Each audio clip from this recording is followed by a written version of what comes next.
He held his mistress's hand, smiling as he said it loud enough for the entire ballroom to hear. Emily? She was never enough, just a failure. Laughter rippled through crystal chandeliers and champagne glasses, sharp and merciless. But Emily didn't flinch, didn't cry, didn't even blink. She just looked at him like he was already a memory, then quietly turned away, heels echoing across marble floors as whispers followed her like ghosts. But upstairs, behind a private glass door, executives stood waiting beneath a screen that read, "Lead Investor, Emily Carter." And as she stepped inside, someone asked softly, "Are you ready to go back down?" She glanced at the city lights, then smiled.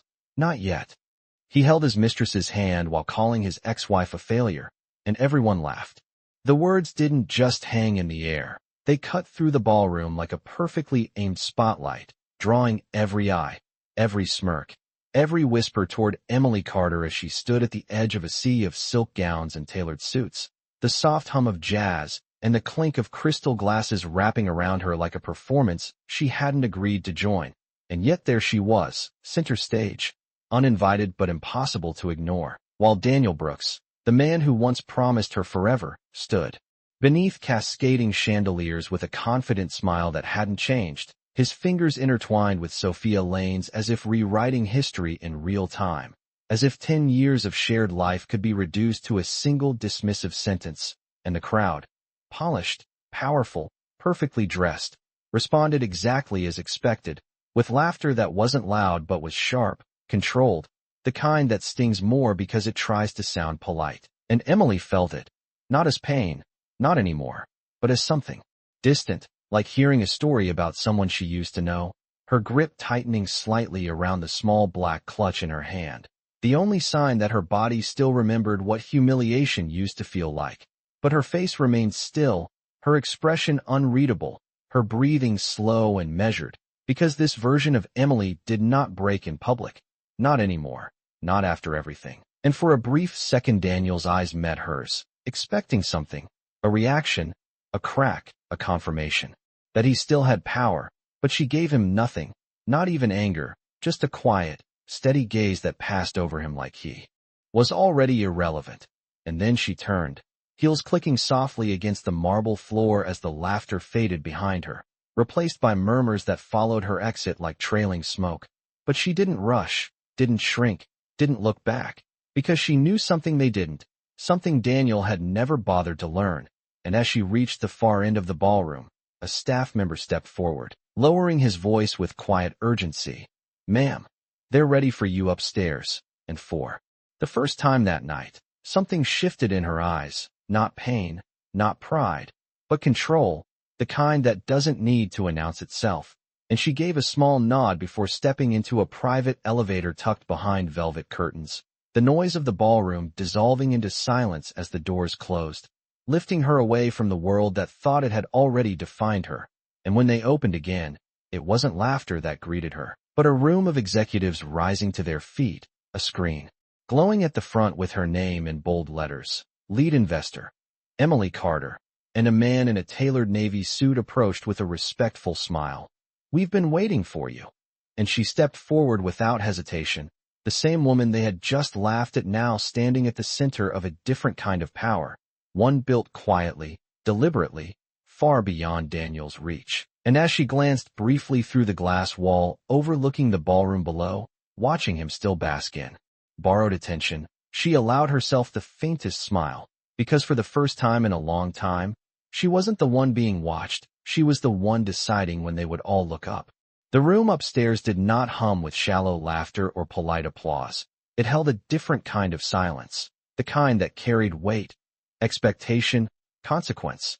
And as Emily Carter stepped fully into the light, the soft click of the glass door ceiling behind her felt like the closing of a chapter no one downstairs even knew existed. A long polished table stretching before her with men and women who did not look at her with curiosity or pity, but with recognition, and that alone would have been enough to make the past version of her pause, hesitate, question whether she belonged.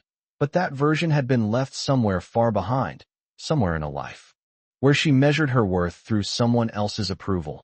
And now she simply walked forward, steady, composed, her heels no longer echoing uncertainty but authority, each step aligned with the quiet confidence that came from building something no one had handed to her. And as she reached her seat at the head of the table, the man in the navy suit adjusted the screen, financial projections and acquisition models glowing in crisp detail. And yet none of it felt overwhelming. Not anymore. Because this was the language she had spent years learning in silence. Nights that stretched past midnight with only the faint glow of a laptop and the steady hum of determination. Years where no one clapped, no one watched, no one believed. And that was exactly why this moment belonged entirely to her. "We are ready to proceed when you are, Miss Carter," the man said, his tone careful, respectful, and she gave a small nod, her fingers brushing lightly against the edge of the table as her gaze flickered, just for a second, toward the glass wall overlooking the ballroom below, where Daniel still stood, still smiling, still unaware that the ground beneath him had already begun to shift, and for a brief moment, memory tried to surface. The version of him that used to speak softly in quiet apartments. The version who once told her she was the reason he kept going, but it passed quickly, because she understood now that those words had never been meant to build her, only to keep her in place. And that realization had been the beginning of everything. The first fracture that led to her walking away with nothing but a name and the quiet refusal to disappear. And now that name was displayed in bold letters above a multi-million-dollar deal that would determine the future of the very company Daniel believed he controlled. "There is one final confirmation needed before we move forward," another executive spoke, and Emily turned her attention back to the room, her voice calm, measured, carrying no trace of hesitation as she responded. "Then let us finalize it." And as documents shifted, signatures prepared, and decisions aligned around her, the power dynamic that once defined her life completed its silent reversal, not with noise, not with confrontation, but with something far more unsettling, invisibility turning into inevitability, and down below, the laughter continued, unaware that the story they thought they had finished was only just beginning.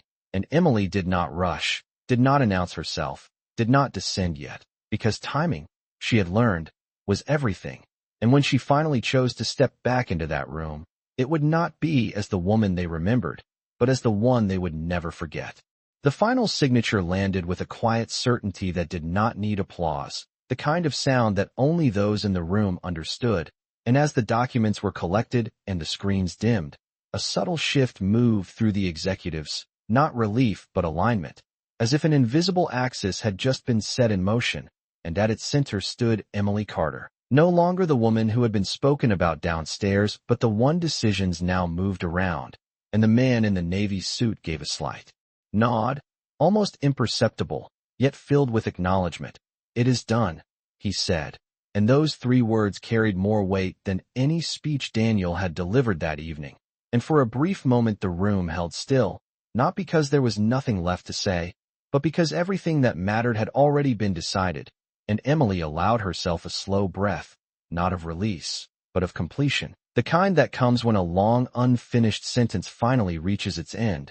And then, without ceremony, she turned toward the glass wall again, her reflection merging with the city lights beyond, and below, the ballroom continued its performance, laughter rising and falling like background music, unaware that the script had already changed, and Daniel was still there, still surrounded, still speaking with the same easy confidence that once convinced everyone, including her, that he was untouchable. And beside him Sophia leaned in slightly, her hand resting lightly on his arm, her smile polished, practiced, perfect for rooms like this. And Emily watched them not with resentment, not with anger, but with clarity, the kind that strips away illusion until only truth remains.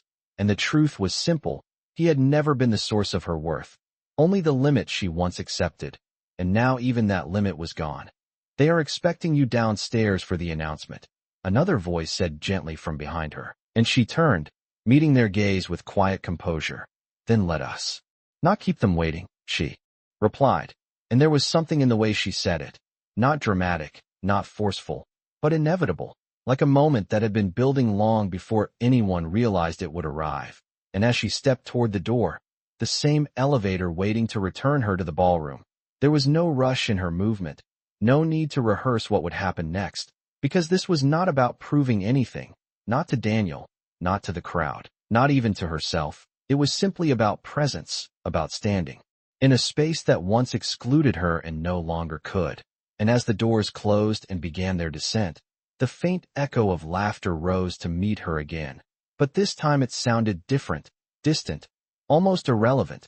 And when the doors opened, the music swelled, the lights shimmered, and conversations paused just slightly, not because they knew, but because something had shifted in the air, something unspoken yet undeniable. And as Emily stepped forward, her gaze steady, her posture unshaken, the room began, slowly, to turn.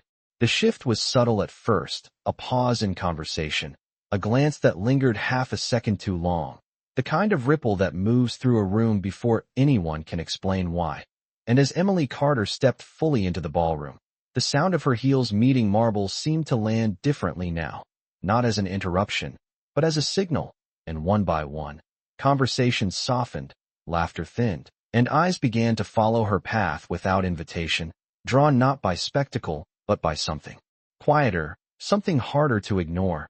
And Daniel noticed it before he understood it, the way attention drifted away from him, the way the energy he had been feeding on began to slip through his fingers, and his smile held, but only just, tightening at the edges as he turned slightly, his gaze catching hers again. And this time there was something unfamiliar in his expression, not recognition, not yet, but uncertainty. And Sophia felt it too, her hand still resting lightly on his arm, her posture perfect, but her eyes flickering toward the subtle change in the room. The way people were no longer looking at her dress, her ring, her carefully crafted presence, but past her, beyond her, toward a woman she had dismissed moments ago. And Emily did not hurry, did not seek the center. She simply moved through the space with the same calm precision she had carried upstairs, acknowledging no one, yet commanding everything. And near the front of the ballroom, a host stepped forward, his voice rising just enough to gather attention. "Ladies and gentlemen, if I may have a moment," he began, and the room responded, not instantly, but inevitably, as conversations quieted and bodies angled toward the small stage. And Daniel straightened, instinctively stepping closer, ready to reclaim the spotlight that had always belonged to him. But before he could speak, before he could reassert the narrative he believed was still his to control, the host continued. "We are honored tonight to announce a major development regarding Brooks Enterprises." And that name, his name, landed with familiar weight, drawing a confident breath from his chest, a brief return of certainty, but it did not last, because the next words did not follow the script he expected. Effective immediately, the majority controlling interest has been acquired by Carter Holdings. And for a fraction of a second, the room did not react, as if the information needed time to be understood, to settle into place. And then it did, like a quiet detonation, and eyes shifted again, this time not with curiosity, but with realization, and Daniel's expression changed, not dramatically, but enough. The edges of his confidence fracturing under the weight of something he had not seen coming, and slowly, almost involuntarily, his gaze found Emily once more, standing just within the light, composed, unshaken, and as the host gestured toward her with respectful clarity, the final piece fell into place, not with noise, not with confrontation, but with a silence that spread deeper than any laughter ever could. And in that silence, everything reversed. The silence did not break all at once, it unraveled slowly, like a thread being pulled from the fabric of the room, and in that unraveling, something far more powerful than noise took hold, understanding. And as the words settled, as the name Carter Holdings echoed quietly in conversations that no longer sounded amused, Emily Carter did not move immediately. She did not rush forward to claim the moment, because she understood something Daniel never had. That real power did not need to chase attention. It waited, and it arrived when everything else had nowhere left to stand. And now the room had shifted completely. The laughter, from minutes ago, felt distant, almost embarrassing, as if everyone present suddenly became aware of their own participation in something they no longer wished to be part of. And Daniel stood there, still, his hand no longer as steady as it had been, Sophia's fingers slipping slightly from his arm as her posture adjusted. her confidence recalibrating in real time as she tried to understand the new hierarchy forming in front of her. And for the first time that night, Daniel did not speak, not because he had nothing to say, but because whatever words he might have chosen no longer carried weight, and that realization settled over him heavier than any accusation ever could, and Emily began to walk forward, not toward him, not toward the center, but simply forward, each step measured, unhurried, the room parting without instruction, without resistance, because no one needed to be told what was happening anymore. And as she reached the space where the light fell strongest, she paused, her gaze lifting briefly to meet the hosts before returning to the room itself, not scanning, not searching, just present, fully, undeniably present. And when she finally spoke, her voice was calm, clear, carrying effortlessly across the quiet. "Thank you for being here tonight," she said. And it was not a performance, not a speech designed to impress, but a statement grounded in something far deeper, something earned. And the simplicity of it made it impossible to ignore, because there was no need for embellishment, no need to justify. The reality spoke for itself, and Daniel felt it, not as a sudden collapse, but as a gradual realization that the narrative he had controlled for so long had shifted beyond his reach, that the version of her he had dismissed no longer existed in any form he could recognize or influence.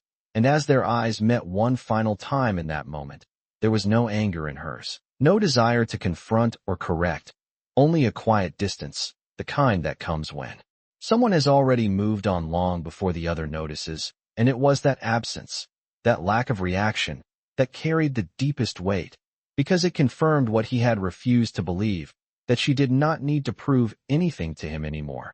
And as the room began to breathe again, conversations returning in softer tones, respect replacing amusement, Emily turned slightly, not away in retreat, but forward into something new, something entirely her own, and behind her, the echoes of laughter had disappeared completely, leaving only the unmistakable sound of a room that had finally understood, too late, exactly who she had been all along.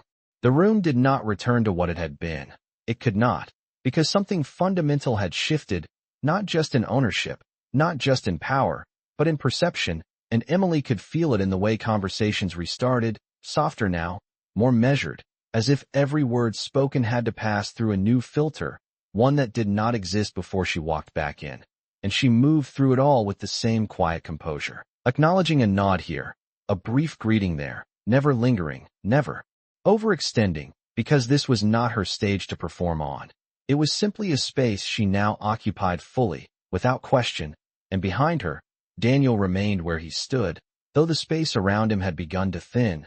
People who moments ago leaned in to hear him now shifted their attention elsewhere, their curiosity recalibrated, their interest redirected, not out of cruelty, but out of instinct, because influence, like gravity, always pulls toward where it is strongest, and for the first time that evening, he understood what it felt like to be on the outside of that pull, and the realization settled slowly, uncomfortably, as fragments of the past tried to rearrange themselves into something that made sense, but they could not, because the woman he thought he knew had outgrown every version of herself he had defined, and Sophia, standing just beside him, adjusted her posture again, her expression carefully neutral now, her earlier confidence replaced with something more cautious, more observant, as she too began to measure the room differently, to understand that proximity to Daniel no longer carried the same weight it had just minutes ago. And in that recalculation, the distance between them, though slight, became visible, and Emily did not look back. She did not need to, because she already knew what was happening behind her. She had lived that shift before. Only then it had been her losing ground, her voice diminishing, her presence overlooked, and now the roles had reversed without a single raised word, without confrontation, without spectacle, and that was what made it undeniable. And as she reached the far end of the ballroom, near the tall windows that reflected the city skyline in soft golden glass, she paused for a moment, her reflection meeting her gaze, not searching, not questioning, but steady, grounded, as if confirming something she had already accepted long ago, and a voice approached from her left, low, respectful. "That was impressive," one of the executives said, not with flattery, but with recognition, and she offered a small, composed nod. "It was necessary," she replied. Her tone even, because she understood that this was never about proving a point. It was about reclaiming a narrative that had once been taken from her without her consent, and rewriting it without asking for permission. And as the night continued around her, no longer centered on spectacle, but on quiet recalibration, Emily remained exactly where she needed to be, not above, not apart, but firmly within a world that could no longer ignore her. And somewhere behind her, Daniel finally moved. Not forward, not yet, but enough to signal that he had begun to understand, even if he did not know what to do with it. And in that uncertainty, in that unfamiliar stillness, something else began to take shape, something quieter, deeper, and far more difficult to face than laughter, because this time, there was no one left to laugh with him. He did not realize when he started walking toward her, only that standing still had become impossible, the weight of the room pressing in from all sides as conversations continued without him, around him, past him, and Daniel Brooks, who had once commanded attention without effort, now moved through a space that no longer responded the same way, his steps slower than usual, measured not by confidence but by hesitation, and each glance he received felt different, no longer admiring, no longer eager, but observant, as if people were reassessing something they thought they understood. And across the room, Emily stood near the tall windows, the city lights stretching endlessly behind her, her reflection steady against the glass, untouched by the noise that had once tried to define her. And for a moment he stopped a few feet away, that invisible distance between them carrying more history than any words could hold. And he studied her, not the way he used to, not with expectation or ownership, but with a kind of unfamiliar awareness, noticing the details he had overlooked before, the way she carried herself without tension, the way her silence did not ask for validation, the way she seemed entirely at ease in a world he once believed she could not survive in. And when he finally spoke, his voice was quieter, stripped of the edge it carried earlier. "Emily," he said, her name sounding different now, less like a statement, more like a question he did not know how to ask. And she turned, not surprised, not guarded, simply acknowledging his presence as one would acknowledge a stranger who had stepped into view, her expression calm, unreadable, and that alone unsettled him more than any anger could have, because anger meant connection, and this felt like absence, and he searched for something to hold on to, something familiar, but it was not there, and for a brief second, the past tried to surface, the version of her who would have explained, defended, responded, but that version did not return, and the silence between them stretched, not awkward, not tense, but definitive, and he exhaled slowly, the words he had once used so easily now feeling misplaced.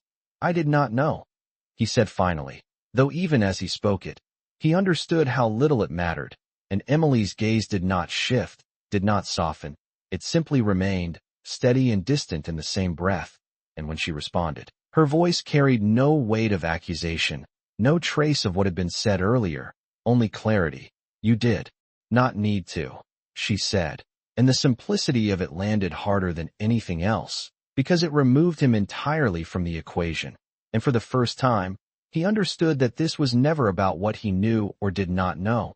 It was about what she had chosen to become without him, and that realization settled into the space between them, quiet but undeniable, and behind him, the room continued. Conversations flowing, attention shifting, the night moving forward without pause, and Emily glanced briefly past him, not dismissing, not avoiding, simply moving on. "Enjoy the rest of your evening, Daniel," she added, her tone polite, composed, final, and then she turned, stepping away not in retreat, but in direction, leaving him standing there with something he had never truly faced before, not loss, not regret, but irrelevance. And in that moment, as the distance between them widened without effort, he finally understood that the silence she carried was not emptiness, it was closure.